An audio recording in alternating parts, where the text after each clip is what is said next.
永泰地產旗下粉錦公路663號住宅新盤林相，今日27日表示，部署農曆新年後開價，全盤不少於153套，定價將參考東鐵沿線地區樓盤。讓我們來看看項目的最新部署吧。呢一刻雲向咧喺個建築進度咧已經係接近平頂㗎啦。咁至於個銷售嗰個部署咧，我諗喺稍後時間，可能喺發問嘅時間，大家都可以提一提問。今日我大家我睇到咧，其實呢度個環境啦，個光咧其實好正啊！咁我哋面對住成個高爾夫球徑嘅，係面對呢個咧就直係對住呢個歷史悠久嘅粉嶺高爾夫球場嘅。呢個國際級嘅球場咧係興建喺1911年1911年係相當之有歷史嘅時間嘅啦。咁而呢個嘅高爾夫球場咧係擁有3個18個洞嘅一個球場嚇。曾經舉辦過一啲嘅國際級嘅賽事啦，包括一啲 golf 啦，香港站啦，同埋香港高爾夫球嘅公開賽，同埋啱啱第15屆嘅全運會嘅高爾夫球賽都喺度舉辦過。我哋嘅 Carry 雲向啦，咁就係俯瞰晒成呢個球場嘅綠化景觀。咁我哋雲向咧，其實就盡享呢個東鐵線呢個便利嘅優勢嘅。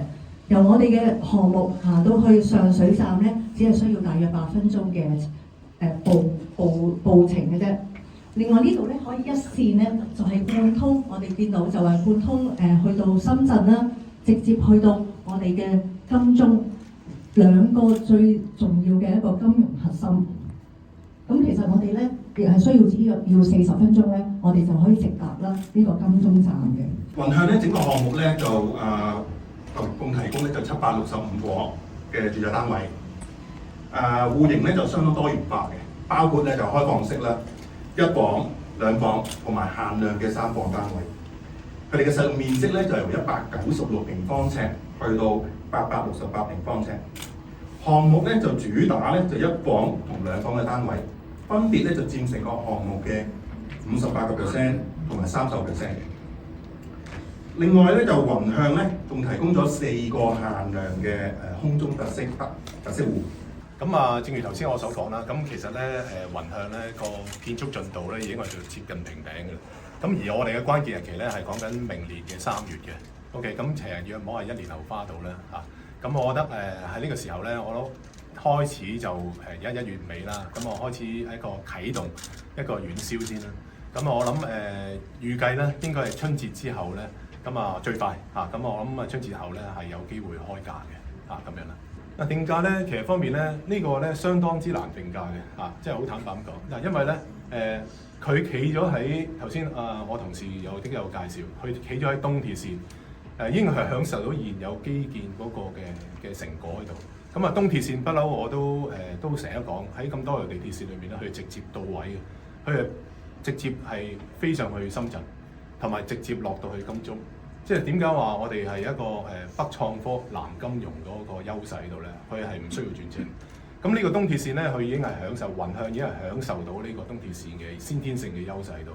咁呢個優勢東鐵線咧，仲要係咧有埋大學區嗰個優勢，兼享咗北部都會區嗰個將來嗰個上升嗰個嘅引擎嗰個爆發力。咁呢樣嘢咧係講緊頭先都講2030年初咧，咁其實咧嗰條北環線咧其實已經係部分通車嘅。咁你見到嗰個優勢咧，其實好少有一個嘅樓盤咧係坐享咗現有基建成果之餘，仲享受到將來嗰個升值嘅爆發力喺度。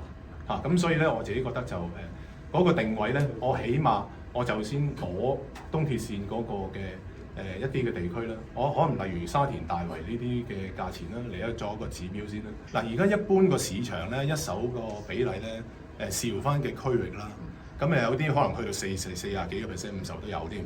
咁一般普遍啦講緊20幾至30%左右新樓新樓。咁25% 都冇走雞嘅咁我保守估計啦，喺 within 25至到40% 以內。如果整體嘅查詢一定係過2000嘅咁去500裏面咧就係當中係500個係嗰啲國內嘅朋友。嗱，我哋咧成個樓盤咧嘅總個單位數目咧就係765伙嘅。咁因為按照一手條例嘅基礎要求就要2成嘅，咁約莫153個係必須嘅永泰地产旗下粉锦公路663号住宅新盘云象，有望成为今年北都首个推出全新盘，预告农历新年后开价料不少于153套，不排除推大单位招标，喜欢的朋友不要错过了。直击香港楼市，洞悉市场机遇，锁定楼量香港，带你亲临现场，